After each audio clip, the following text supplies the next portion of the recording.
We've all seen the image. The bronze chest plates, the crimson cape, the defiant snarl of a man who chooses death over retreat. This is the legend of the Spartan, the ultimate warrior, the defender of freedom. But what if the truth behind the fear, the iron truth, is darker, more brutal, and far more terrifying than the myth? Today, Mythos Unveiled goes beyond the legend of 300 to show you how Sparta created the most effective killing machine in history and what it cost them to do it. You are about to witness a civilization built not on valor, but on total, relentless terror. The moment a Spartan child drew its first breath, its life was not its own. Forget the story of a council of elders tossing weak infants from a mountain. That's Hollywood.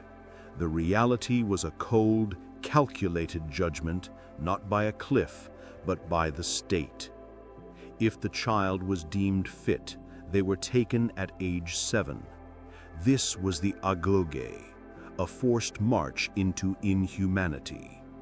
A Spartan boy was stripped of his name, his family, and his humanity. He was intentionally starved to make him a master thief, not for profit, but for survival. They were given one cloak a year, forced to sleep on reeds they had to collect themselves, and regularly beaten, not as punishment, but as a test. The goal was simple: to create a man who felt no pain, no fear, and no attachment to anything but the state. It was not a military school. It was a brutal cult of psychological destruction. But this terrifying training had a shadow side. The state had to maintain absolute control over the millions of people they enslaved. This brings us to the most chilling institution in Spartan history, the Krypteia. The Krypteia were a secret police force composed of the most promising young Spartan warriors. Their mission was straightforward: to walk the countryside, identify the strongest, smartest, or most defiant members of the Helots, the enslaved population, and murder them without warning. This was not war. This was calculated terrorism. The Krypteia were given weapons and one instruction: kill any Helot who posed a threat, real or perceived. It was a ritualistic declaration of war on their own slaves, designed to keep them paralyzed by fear, ensuring no uprising could ever succeed. The entire Spartan machine was powered by the Helot system. The fear of their slaves was the true engine of the warrior state. The Helots were not slaves in the typical Greek sense. They were essentially state-owned serfs, bound to the land. They outnumbered the Spartans by as much as 7 to 1.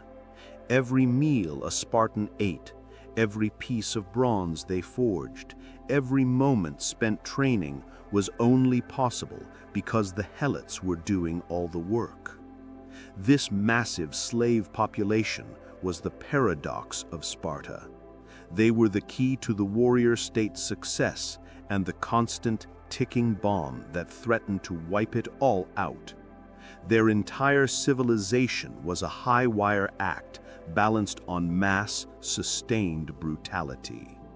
Even the renowned Spartan women played a distinct, unsettling role.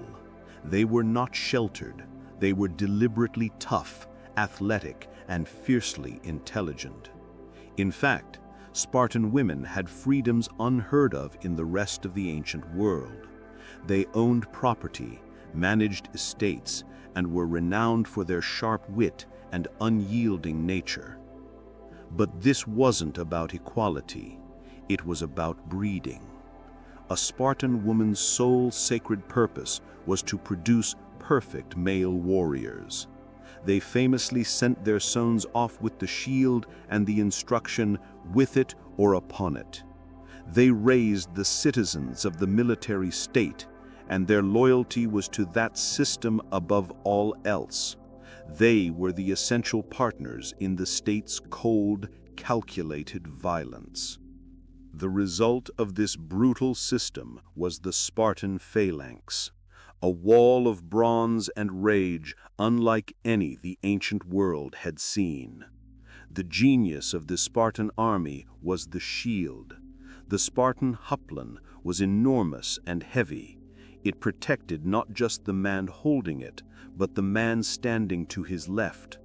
Their unit was not a collection of individuals, but a single, unstoppable machine.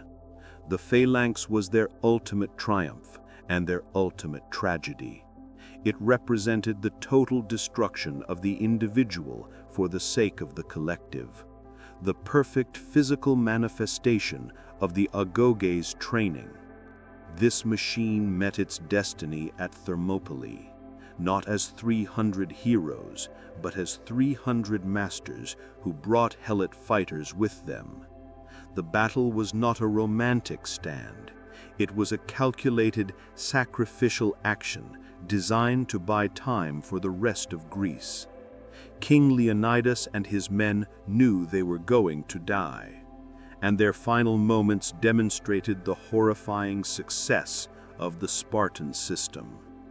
They fought with a discipline and a finality that terrified their enemies. They died not for glory, but because the state had programmed them for one final, perfect act of obedience. Their legendary stand was the most brutal, flawless execution of military duty in history. The Spartan experiment failed. The cost of maintaining the brutal Agoge and the Krypteia eventually broke them. They became too small, too rigid, and too paranoid to adapt. Today, we remember them as heroes. But the true lesson of Sparta is this: the most feared warrior is forged by the most terrifying system.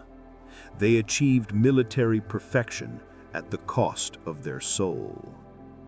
What is the line between discipline and savagery? And at what point does a warrior state become a brutal cult? Let us know your thoughts in the comments below. Be sure to subscribe to Mythos Unveiled and continue your journey into the dark history of gods, demons, and giants. Until next time, stay vigilant.